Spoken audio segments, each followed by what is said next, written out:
Hey everybody, welcome to another episode of Combo Convo. Today we'll be discussing the 5th episode of Game of Thrones. And I think... Hold the door! Hold the door! Hold the door!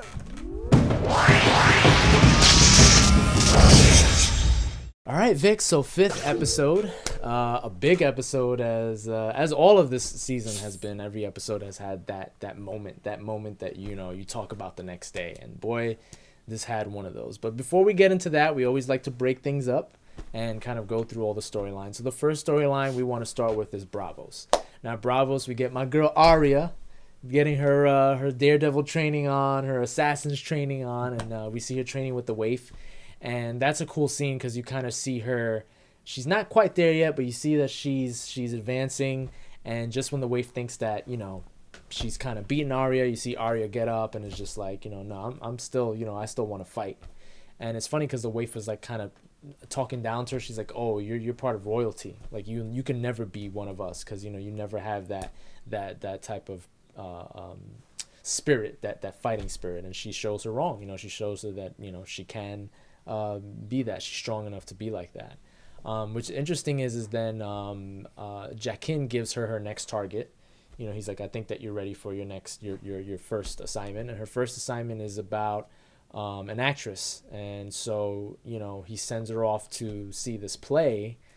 And this play, it hits very close to home to Arya because it's a play basically about King's Landing and about her family. It's about Ned. But the way that they portray everything is very comical, and it was very interesting to see because you kind of forget, like, this is a world, and just like satire exists in our world, satire exists in their world. And so they're making fun of her father's death, they're making fun of Joffrey, they're making fun of the Starks. Like, they're really making fun of the Starks, and you can see the look on her face, like, you know, she's like, damn, what happened? Like, this is, I'm not liking what I'm seeing. What did you think about that scene? What did you think about that whole, like, the play aspect? And I looked at it as like he had one order to have them all, like, one person killed, the female. Yeah. I was like, I bet you she's probably gonna take it the next step and kill the entire cast off. You know, there won't be there won't be another run of that show. It's just everybody's dead. Yeah, there's not gonna be a season 2 of that. No. It was interesting to see that. It was interesting to see how people portray the Starks and what's happening.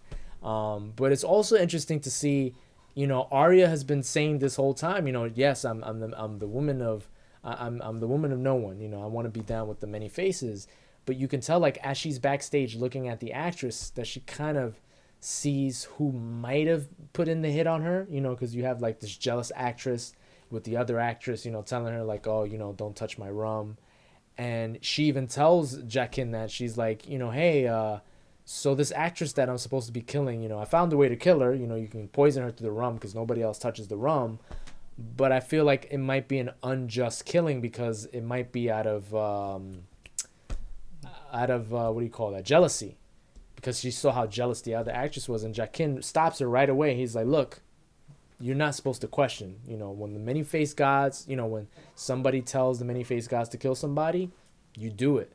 And you could tell she, like, backtracks and is like, oh yeah, I'm just asking a question, you know. And you see he's like, I don't know. Like, you can tell Jaqen is like, is she really down? What's happening here? So it's interesting to see where this goes in the sense of, you know, we don't know how, in Arya's mind, how she's able to manipulate, because I feel like she's going to be the exception to the rule. Like, I feel like every assassin who's joined this club of assassins for the many faces have literally just given up their entire persona, their entire identity to join this group.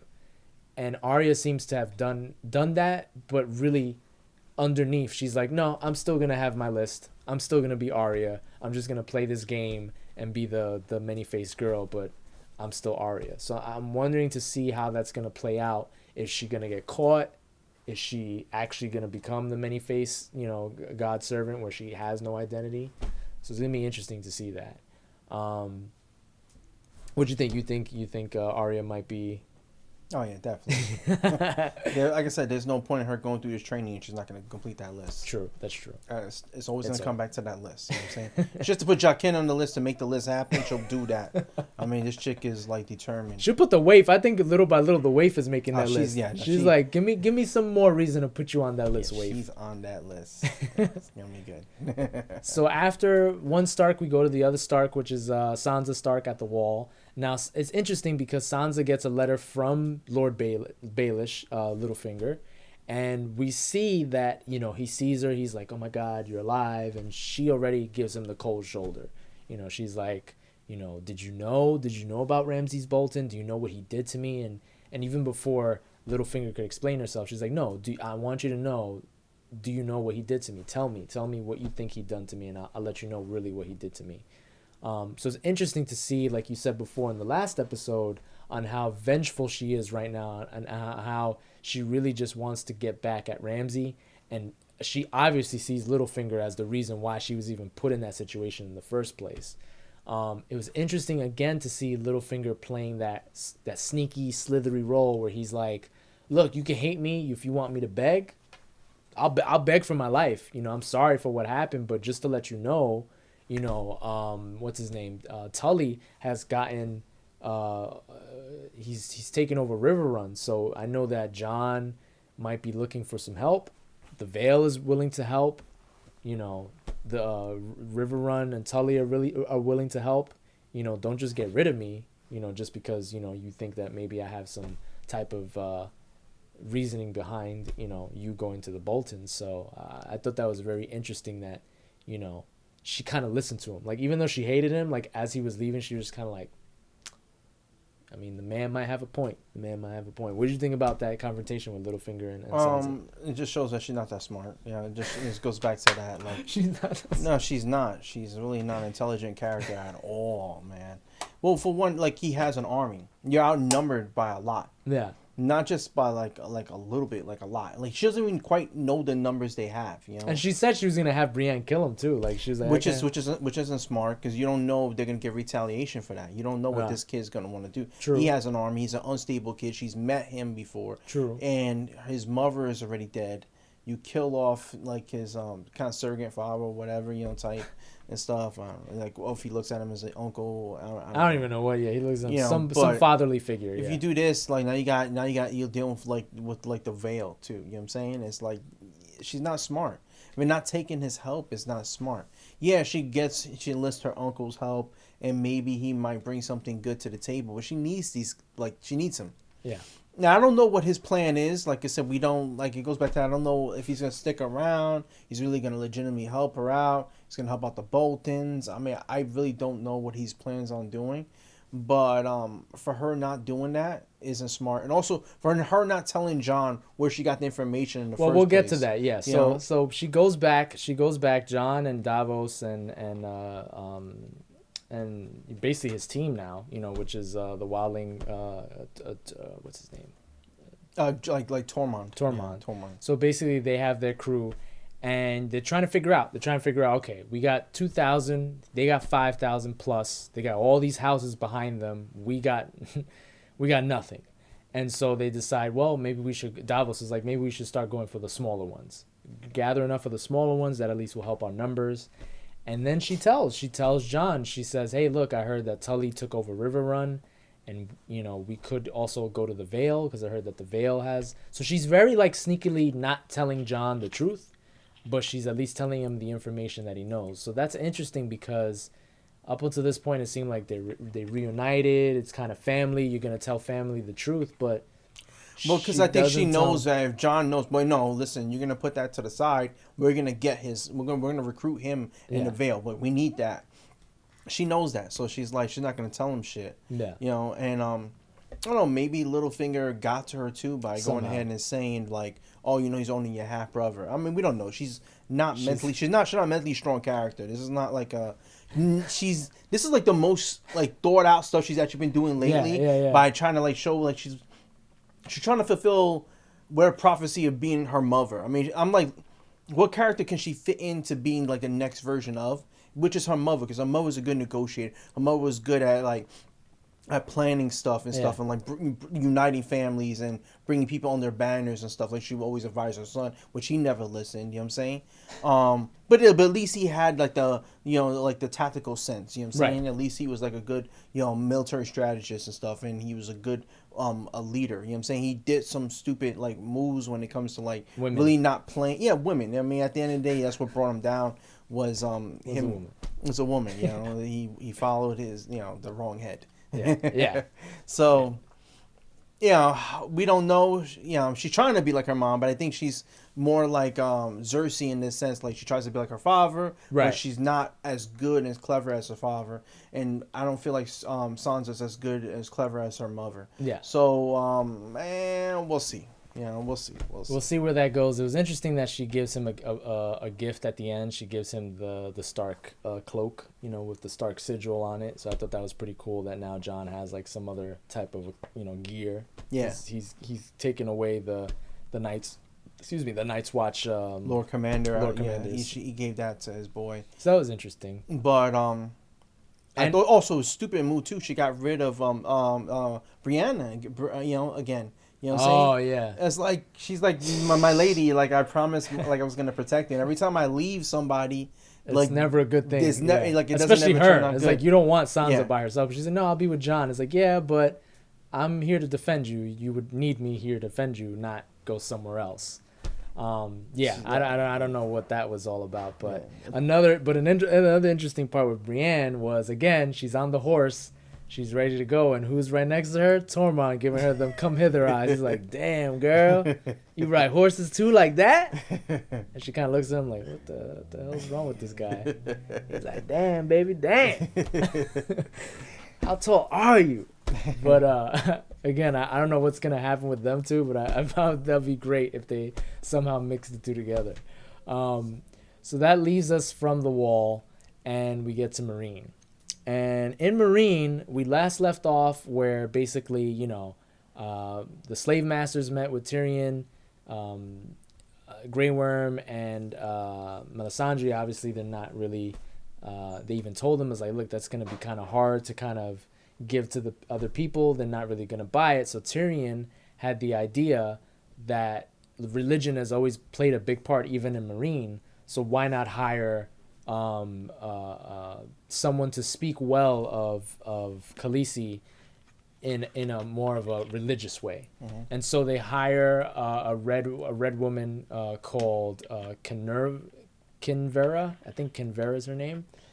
And it's crazy because you could tell like she has the same attire as Melisandre, and but she's a little bit devious. Like, Melisandre, you can tell like she's like the older kind of witch where she's just like mystical and all that, and she's talking more about like positive stuff. But this lady was like, she's like, look, this is who I am, this is what I do. And Varys is like, yeah, look, just do your job.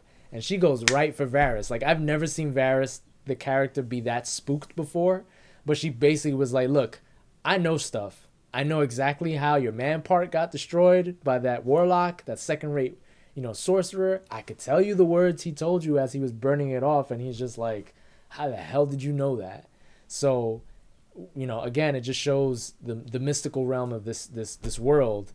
She's got her visions as well. She has her little insights. And isn't she the head priestess too? Like, she is the top dog of them? I think so. I'm not sure. I don't remember that part. But, I mean, it feels like she is. Like, she was very confident, very just about herself, and like, again, just talking to Varys like whatever, like, you don't scare me, you want to be a smart ass, okay, I'll just let you know I know everything about your past.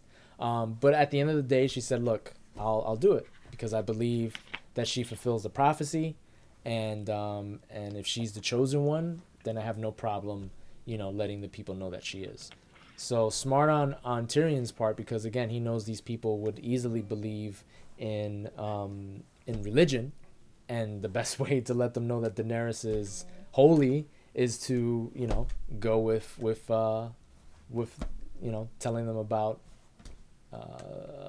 in a religious way that Daenerys is the true queen. What did you think about that situation? I thought it was interesting how she said no, she is the one who was promised. Yeah. Which is interesting because also it goes back to you know what I'm saying, Missandre, she's saying no, Jon Snow is. Yeah. So I don't know, like, you know, but it's also interesting that she said that she's the head. I think she kind of said that she was the head of them. Yeah. Like the head priestess. Yeah. She said, well, you know, sometimes, you know, things get wrong. Like sometimes, you know, people make mistakes. You know what I'm saying? Yeah. And whatnot. Saying that maybe she might have made a mistake because she didn't quite understand how things went. Exactly. Like she didn't really understand. So, yeah, I think, I don't know. It's gonna be interesting to see how things play out. I don't know. We'll see. It's a different twist because I wasn't expecting that. I wasn't expecting like him to hire a red woman and introduce religion to us. So it's gonna be interesting to see adding her now to that group. See more than just one. You know, like yeah, that's something. The world's open up even more. Yeah, and that too, because now it's like, oh, this is an actual like religion. Because we've only seen Melisandre and maybe the guy who brought himself back to life, but we never seen more of those people. So it's interesting to see that. So from Meereen, we go to the Dothraki Sea. And that was a cute little scene. That was a cute little scene to see, like, her finally accept Jorah and be like, you know, you came to save me. I got rid of you twice. You still came back to save me. Even though you're still in the friend zone, I want to give you a hug. And he's like, no, stay away from me. And she's like, why? He's like, I got snake bitten. You know, I got the grayscale. And, you know, she feels bad. She's like, oh, my God. And he's just like, yeah, I mean... yeah, that's it for me, you know, that's pretty much it. But it was a nice serving you. I'll see you later. And she gives him hope, which is, you know, the one thing at that, you know, especially for him, she's like, look, you know, I turned you away twice, but now you're with me, you know, I accept you back in my life, and, you know, I'm your queen, and I command you to find a cure, you know, don't give up. So I thought that was pretty cool. Like, she was like, you know, I could have easily just told him, all right, well, good luck to you. Also, like the fact that he admitted, he was like, "Oh, you know, Tyrion was right. I do love you." Yeah, he finally said. I mean, he had nothing left, like to like, because he knows he's gonna die. So yeah, he admit that, and she was kind of like taken back by that. Even Dario was. He was like, "Oh wow, you finally." Yeah, so it's like then she was like, "No, listen, you're not done. We're not done. Like you're gonna see me conquer this whole thing. That's it, you know." And I want you right beside me, you know? Yeah. You go find that cure. You go hook yourself up and you come back. You bring your ass back. You come back so you could be my friend in the friend zone. He's like, well, like I said, she needs him. Like she needs him like from a strategic standpoint, she needs him because he's a top knight, you know what I'm saying? And he's a good right-hand man for her. Like he knows her best interest. He knows her. He knows. Like I said, it's what did you know, Tywin Lannister was afraid of. He's like, she has 2 knights. Oh yeah, that's big. No, that's big. Like from you know a militaristic standpoint, that's huge. That's like 2 big, you know, generals. Yeah, you know, like because he's, you know, he was in that region. You know what I'm saying? He knows how Westeros is. Yeah. If she's gonna conquer and she's never been there, she needs his. Dario doesn't know. You know what I'm saying? True. He's a great fighter. You know what I'm saying? He's very cunning himself, but. And Tyrion knows, but Tyrion again is not a general. Like he's not. No, he's not a well-seasoned knight and stuff, like, you know what I'm saying. So like for him to like really command an army, that's him. He's gonna be the one who has to lead her army across. Because even though she's got the Dothraki now, you know what I'm saying. Yeah. But then like the thing I was telling you, like, you know, off this and stuff. Yeah. Was the Dothraki are great fighters, but they're not a powerful army in the sense where they know how to really march. They're great individual fighters, right? But they're not really an army. Like they're great when they're in a battle, but to actually maneuver and move and do all that stuff. In this world, if you look at this world, like I say, he likes to base this world off of the real life world. Who are the Dothraki? They're like the Visigoths and stuff, like, you know, like barbarians, like the Mongols or whatever. They're not, you know, they're strong individual fighters. Yeah. But when they went up against like you know, a well-formed, well-trained army and stuff, and knew how to fight as one, it's you not know, the same. Then it's not. I mean, they've always been defeated. You know what I'm saying? True. And I see like the Dothraki like that. This is where he comes in. He's gonna be her guy. What's gonna be interesting is like if everything plays out right, she's gonna have a crazy entourage. Like it's gonna be her with dragons, with Dothraki, with Tyrion as a midget, and then I'm telling you, what's probably gonna happen is he's gonna find the cure, but he's gonna be all grayscaled. So he's gonna come back all grayscale. So imagine just seeing those people on top of like a throne room. Varys, you got a short guy, a bald guy, a grayscale guy, some dragons flying around, a Dothraki. Like it's gonna be a crazy entourage. Sully, Missandre there, and like This would be a crazy. And then you're also gonna have the new Red Woman and stuff. You know what I'm saying? And it's like that's a book cover right there. That's like a heavy metal cover where it's just like all these crazy characters on top of a throne. So it's gonna be interesting to see what happens with that character. I hope he comes back because he really was, a good, smart character, and she needs that character. She kind of needs that, that right hand man type of guy. But yeah, it's gonna be interesting to see what's next. I mean, she even said that she's gonna go back with Dario to bring the Dothraki back to Meereen. So that's gonna play up in the next episode of how that's gonna work out. Yeah, I can't wait to see how that plays out. But from there we go to the Iron Islands, which might have a similar throughway in Dothraki, because we start off in the Iron Islands, Kingsmoot, which is what we were trying to say in the last episode. If you saw our last episode, Kingsmoot, which is where they choose who is the next king. And we start off with Yara. Like, she's strong. She had a strong beginning. At first they were like, oh, what about her? What about Theon? And Theon's like, no, Yara's, the person. And he reminds them, he's like, who was the person that was with you the whole time? Who was the person that, that's for the wrong side of you.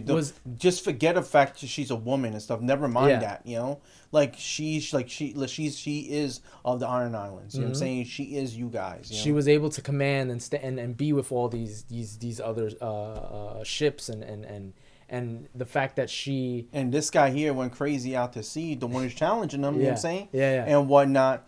Then she kind of calls him out on this stuff. Well, yeah, so Euron comes in, and Euron is like, look, she's a woman. We never had a woman. We never had a queen. Why would we start now?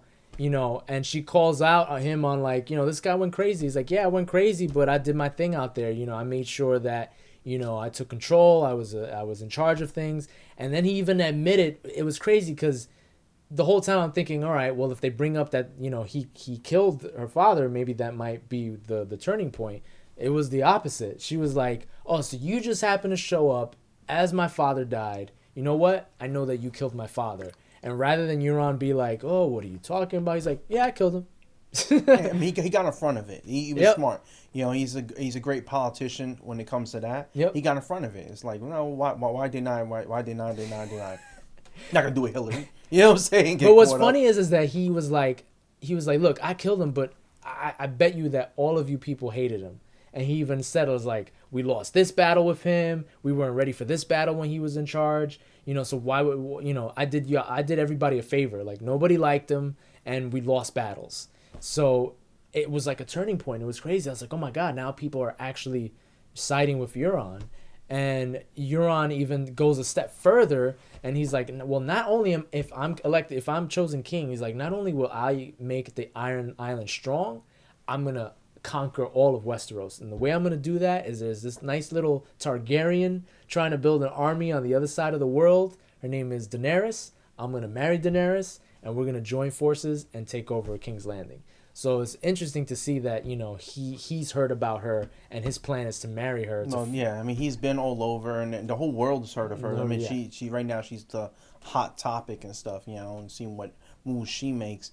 And it's like what Yara says. She's like, well, you're going to seduce the Dragon Queen? He's like, I'm not going to seduce her that way. I'm going to seduce her with my ships. Right. I have ships. She needs them. She needs to get over here. She can't get over here without ships. I have them. And especially, now, because we also saw in Meereen, her ships got burned. Yep. Sons of the Harpy burnt them all and stuff. Yep. Like, they have no ships. She cannot travel over, seas. Even with her on Solo without the Dothraki, she can't travel, she needs a lot of ships. Unless she's going to go on her dragons, which is not enough to conquer an entire kingdom. So, it's very smart on his part. And I think that's what won him over, because they're like, man, this guy's not only willing to make the Iron Island strong, but he wants to, he's in it to win it. Yeah, like he's looking to become right beside her. Maybe possibly, they're probably thinking he's gonna be the man at the end of the day. Little do they know what kind of character Daenerys is. That's why I was laughing the whole time. It's like, yeah, okay, you're gonna do that to Daenerys, right? Okay, wait till you actually meet her, and you see that the legend is true about how badass she is. Yeah, she's. But what's funny is that so they chose him as king. They dunk him in the sea to kind of give him that, what is it, like the reborn? Yeah, it's like what is dead can never die again, or something like that, as they're saying. Yeah. And I understand what they mean by that. Oh, it's like, wait a second. Like he's just like, he's twitching underwater and stuff, you know, like his eyes are going like they opening up a lot and they fade and stuff and they bring him out. It's like, I'm like, okay, they can give him CPR. Well, no, I found it funny that they put him there and everybody's like, is he dead? Like, I'm like, what the fuck? Somebody give him mouth to mouth. Somebody do something. He's just there and they're like, did we fuck up? A little sweat stain coming down. And then finally he coughs up the water and they're like, oh, okay, all right. He's chosen. He really is the chosen one. But I was cracking up that because it was like, it must have been like 20 seconds of silence where everybody's like looking at him, looking at each other like, did we just kill him? Is he dead right now? And so he's king. But what's smart is Yara must have known, like, if he killed my father like that, he's gonna want to kill us. Mm-hmm. And if he's gonna want to kill us, we need to go. And she was right, because as soon as they put the crown on his head, he's like, all right, cool, I'm king. First rule of business, let's go kill those kids. Let's go kill them, because you know they're bad seeds. He's like, where's my niece, where's my nephew? Yeah. Let's get them. Get your swords, let's go see my niece and nephew. And sure enough, they stole all the ships that they had working. And whoever was loyal to Theon and Lara, they escaped with their ships. So that's going to be interesting, because now Euron has to basically build ships to even get off the island. So he's like, get everybody, get all the wood you can. We're going to go after them. So it's going to be interesting to see how quick these people can build ships, because it's like, you know, how can you do that? So it's gonna be interesting to see that. But I don't know. I mean, it's gonna be interesting to see where this takes them. Do you think that maybe, what's her name, Yara might go to Meereen? I think so. I mean, he's kind of called a shot on that, and I think she needs to go ahead and have that talk with Daenerys and stuff. Yeah. So, and she has something she could tempt her with. Yeah. You know, he comes to her and without ships, she's gonna be like, "Well, I don't need you." You know, you think I have ships already. Not to mention, she doesn't want to marry anybody. That's just it. And if she was gonna marry anybody, it would be Dario. And she's gonna be like, "So you're offering marriage? Like my hand in marriage, and also your ships. Like, listen, I'll take the ships, but I'm not gonna marry you." Yeah. You know what I'm saying? Like, you could be one of my underlings if you want. You know what I'm saying? But I'm not like, I'll let you still rule the Iron Islands. I'll let you be a part of my group, but I'm not gonna marry you so we can be. She doesn't want to marry anybody. That's just it. She doesn't want to, like, and you can't really blame her. The few times she's been offered marriage hasn't turned out good. You know? Been in distress. Has been in like, what's happening? Yeah. So. So it's gonna be interesting to see the Iron Islands, but then we get to the big story. The big story. Beyond the Wall, a lot of revelations in Bran's story. The first being how the White Walkers were created. That right there got me. Like I said, his storyline at first wasn't like the storyline that I liked the most. Yeah. Now is my favorite. It's so much revelations that have just been revealed and stuff. It's like, it's crazy. It's mind, you know, damn. What's interesting is you find out that Leaf and the Children of the Forest basically were protecting them, because Leaf tells them, like, Bran sees that basically Leaf and the Children of the Forest are stabbing some guy with a dragon, what is it called, dragon glass to his chest, and he becomes the White Walker. And when Bran confronts her, she's like, look, when we were fighting the battle of the first men, we were desperate, and so we decided to create the White Walker to help us out. And so that's interesting to even see, which I heard was something in the books that they talked about, which is the Battle of First Men, which is, I think, from what I read, was the first of men were destroying the forest, and the Children of the Forest were trying to counteract that. They weren't as big as the men. They weren't as big in numbers, so they decided to create a White Walker, but then the White Walker basically did more than what they expected. So it was interesting to see, like, oh wow, that's crazy that it was made. It wasn't like some random magic. It was purposely made. And so we see that first thing, and then we see basically Bran kind of asking the Three-Eyed Raven, I want to see more. I want to see more. And he's like, no, just take your time. I'm training you. Eventually, it's interesting. He's like, you have to eventually become as smart as me or something like that. But then we get a little bit of Bran being an addict where he's like, I need more. I need my fix. I need my fix. So he's not waiting. He's, the three-eyed raven is downloading or doing whatever he's doing. And Bran is like, you know what? I'm awake. I'm just going to crawl and touch. I mean, what's the worst that could happen? And the worst happened. So somehow, some way, he went present day, saw the Night King. The Night King sees Bran and grabs Bran. And Bran, wakes up and he sees the mark of the Night King on his arm. And then more revelations. So we find out that area beyond the wall was protected by magic. And I guess the protection was that as long as there was no part of the Night King or the White Walkers in that area, they couldn't find it, they couldn't touch it. But now that the White Walker, the Night King touched Bran, now technically there's a piece of the White Walkers with him. Now the magic is null. Now they can go and find him. So that was interesting. I didn't, I was like, wow, that's pretty cool. It makes sense why they would be so far beyond the wall, is to pretty much stay away from them. But the other interesting revelation was the three-eyed raven's like, look, you don't understand. Like, he's going to find us and you need to leave. But before you leave, you need to become me. And Bran's like, what do you mean? He's like, you have to be the next three-eyed raven. I'm done. You have to be it. And Bran's like, am I ready? And he's like, no, you're not. So he kept it very blunt. Like, you fucked up. Like, you weren't supposed to do what you did. And now I got to hurry and download whatever information I can to you. So that way you can become the next three-eyed raven and I'm pretty much dead. Like, that's going to be it for me. What did you think about that revelation of, like, the thing with the White Walker, Bran being the three-eyed raven? It's sick. Like I said, like, the whole thing with the White... I thought that whole backstory of, like, how the White Walkers came about and the fact that they would, like... They could see also within that magic, which makes sense because that magic is them. Yeah. Like, that's what they're made up of, is that magic. I thought what was craziest, though, is, like, the fact they just showed up. Like, they were just there. I'm thinking, like, okay, next episode something's going to happen. No. And he was just right there. And I was like, wow, man, they traveled fast. Well, also, it's probably like they kind of knew where they were. It's just... Well, they might... I think they always knew that he was there. They just couldn't get beyond that magic. Yeah. And he's like, no, now I know how to get beyond that magic and stuff. And I was like, let's go. I like that it also ties in the dragon glass being the only thing to kill them, because it's like, well, he was made of dragon glass, so technically that would be the only thing that could penetrate him. Well, that was a little sketchy on and stuff, because I was like... Was it dragon glass, or it looked like some kind of wood though? No, it was black. It was the same, yeah. And online it said it was dragon glass, so it makes. I mean, but I don't understand how, like, if you're made of dragon glass, how dragon glass could kill you though. That's the thing that kind of gets me. I think they're trying to say, like, since that's part of you, that's the only thing that can actually penetrate. It should the be skin. Something that's not really like a part. Like, it should be like something. I felt like they shouldn't have been made of dragon glass. I should feel like should be something else. Yeah. I feel like dragon glass should be like the only thing that should kill them, because it's not what they're made of. It's like the opposite of what. Yeah. But then the big story, the big thing two big things are obviously that crazy scene where the White Walkers make it in there and they're trying to escape. I mean, I saw the behind the scenes.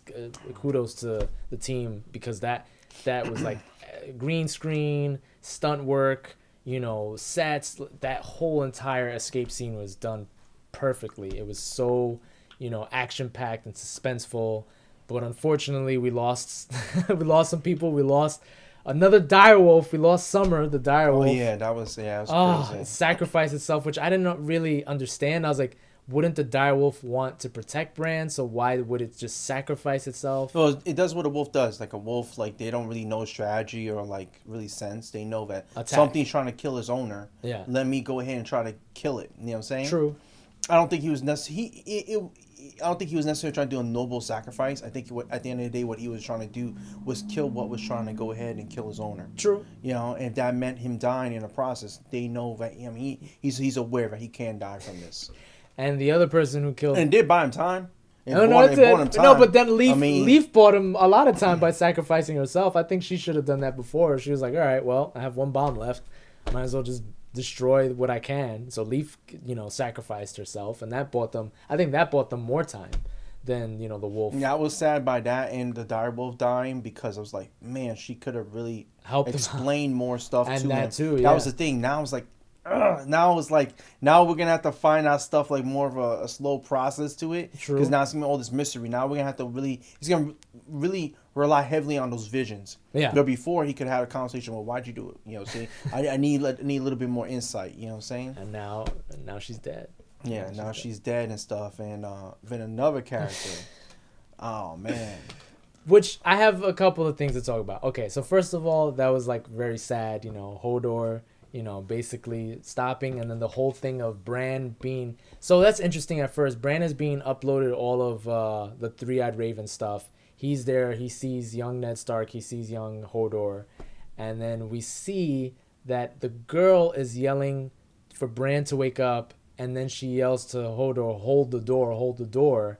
And we see young Hodor looking at Bran and then going into a shock and saying, "Hold the door, hold the door, hold the door, Hodor, Hodor." Oh my God. So now we figure out how Hodor became who he is and how he sacrificed himself to help Bran. But here's the thing. So when it comes to time travel or manipulation of time, I'm interested to see what this means, because does this mean that everything is predetermined already? Is that what this world is built on? Because technically that means whatever has happened is meant to happen. Because if Bran went back in time sort of and messed with Hodor, and then Hodor becomes who he is to present day, what else does that mean that Bran may affect in the future? Or does that mean that this is all already truly predestined? Like there really is nothing anybody can do that's against the grain. It's like this all is just one part of a big elaborate, it already happened. So that's the only thing that kind of worries me when they introduce stuff like this, is like, how far is Bran going to mess up the past? How much are they going to use that? And how much are they going to use this whole predetermination to be like, oh, it's prophesized? Well, if it's prophesized, we've already seen that whatever's happened is going to happen. Yeah, I'm not sure. I mean, it seemed like the Three-Eyed Raven was surprised that Bran was able to go back, like affect the outcome of the past. Yeah. And stuff and people. I'm not a big fan of time travel. Like I'm really not, like, unless like I like time travel movies where that's just the main thing and there's certain rules to it. Very few time travel films that I thought was good. Like Back to the Future, that's and Terminator. And Terminator. With the first two, yeah. You know? So that's why I'm a little worried, because I was like, oh, that's cool. You know, he's the one that made Hodor. But then as I started thinking about it, I'm like, but wait, what does that mean moving forward in the series? I'm a little afraid, like, is Bran going to be the reason why certain things happened in the present because he affected the past? You know, I get a little worried about that. It still goes back to the fact, like, if he's affecting the past and if he's having this kind of outcome and everything's predetermined, but how come, like, the children of the forest and whatnot, they had to make the White Walkers, yeah. And it seems like they didn't really know what was going to happen. And why didn't the Three-Eyed Raven already kind of see this happening? Like, it's weird. It was like, we're getting into weird territory. Don't get me wrong. I love the fact that that whole thing, I was like, oh, man, that's such a it was clever writing. How they got his name, like, you know, I was like, I did not see that coming at all. Great. It was great writing. My only little thing with it is, again, it's like, I hope that this is kind of a one-time thing where we don't keep going to Bran messing up with the past. Well, that's the problem, is now they introduce that he can do that. Yeah. For them not to explore more into that, it wouldn't make sense. And that would be wishy-washy writing. That's it. You know what I'm saying? Yeah. I don't want to see that. I want him to actually see him now utilize that. But I want them to do it in a more intelligent way and stuff where it makes sense, where not everything's not predetermined and stuff. And I want him to kind of acknowledge that, or somebody acknowledge that, in the sense that not everything's predetermined, but at the same time, you know what I'm saying, we could go ahead and kind of make our own fate. You know what I'm saying? I like that. Like, I don't want, you know, whoever's going to be on the Iron Throne was going to be the one's going to be on the Iron Throne from the beginning. I don't want that. I like, you know, I like mystery, you know? So let's hope. I mean, right now we're just speculating. But again, it was a great episode, great ending. My only little thing is, I hope moving forward, this introduction of messing with time doesn't get too messy, because most of the time when you start messing with time travel in a show or in writing or whatever, it can get a little confusing, and it's just something that, you know, hopefully they don't mess up. But again, great episode. Hodor, you'll be missed. But yeah, that's going to do it for our review of episode 5. As always, don't forget to like, subscribe, share our videos with other people. You can find us on Twitter at @combo_convo. And like I always say, we'll see you next time.